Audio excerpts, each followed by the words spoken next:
ஒரு மனுஷன் போய் பேசலாம். அதுக்குன்னு ஏக்கரா கணக்கெல்லாம் பேசக்கூடாது. அப்படி ஏக்கரா கணக்குல ஒரு ஆள் நம்ம ஊர்ல போய் பேசுறோம், நம்ம தமிழ்நாட்டுல இருக்காருன்னா, அது நம்ம ஜெபஸ்டின் சைமன் தான். ஜெபஸ்டின் சைமன் நாம் தமிழர் கட்சியின் ஜோக்கர் கட்சியின் தலைவர் தான். ஏன்னா, ஒருவர் என்ன பண்ணுவாரு? ஐயோ! எங்க தலைவர் ஐயா! அந்த தலைவர் ஞாபகம் வந்து அவங்க பச்சை குத்திப்பான். அந்த தலைவர் ஞாபகம் பச்சை குத்திப்பான். இல்லைன்னா அந்த தலைவர் ஞாபகார்த்தமா ஒரு மொபைல்ல வால்பேப்பர் வைப்பான். அட்லீஸ்ட் போனாக்கா அவன் வீட்ல ஃபோட்டோ மாட்டி வைப்பாங்க. அதுவும் இல்லைன்னா கார்ல ஃபோட்டோ வைப்பாங்கல்ல, கார்ல கொடிய பறக்க விடுவாங்க.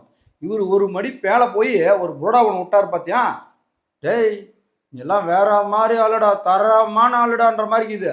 அதாவது இந்தியன் ஆர்மியை சேர்ந்த நபர் ஒருவர் என்ன பண்ணாராம், அதை அதை AK-47 கண்ணுக்குது இல்லை துப்பாக்கி, அந்த துப்பாக்கியில் நமது ஜெபாஸ்டின் சைமனோட புகைப்படத்தை ஒட்டி தான் எதிரிகளை சுட்டு தள்ளுவாராம். ஒருத்தர் இருக்கா ராணுவத்தில் துப்பாக்கி இருக்குல்ல, அதில் போய் அன்னமடத்தை ஒட்டிட்டான். அவன் கையாப்பையான கத்தி பிடிச்சி உள்ள வண்டி வச்சுட்டாங்க. 2 மாசம் சிறையில் இருக்கா. எனக்கு சுட்டு தள்ளுவாராம். டேய் ஏன்னா அடங்க மாட்டேங்குது.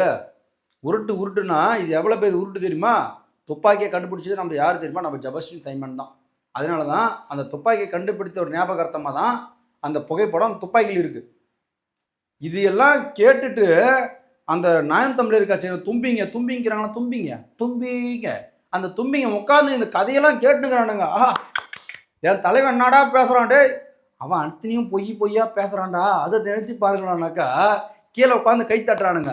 என் தலைவன் என்ன பேச்சுடா, அதுதானா என் தலைவன். சட்டசபை மட்டும் தலைவன் படம் வச்சுக்காயா, செம்ம பண்ணா இருக்கும்பா. அது எங்களுக்கு இருக்கும். ஏன்னா ஒரு ஜோக்கர் வந்தான். ஒரு நாடக சபைன்னு ஒன்று நடக்குதுன்னு வச்சுக்கோயா, ஒரு ஜோக்கரோ ஒரு காமெடி மேன் இருந்தால் தான் அந்த நாடக சபை நல்லா இருக்கும். அப்படி தான் அது மாதிரி தான் சட்டசபைக்கு ஒரு ஜோக்கர் வந்தால் தான் நல்லா இருக்கும்.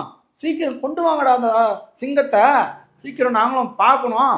கண்டிப்பாக வெயிட்டிங். பாப்ப நேரத்தில் திமுகவை எதிர்த்து தான் நான் கட்சி ஆரம்பிக்கணும் ஒரு பொருளாக விட்டு போட்டு இப்போ அந்த 2 கட்சிகளோட தான் நான் அறுத்து தள்ளுவேன்னு வராரு. பார்க்கலாம் என்ன தான் இருக்கிறாருன்னு.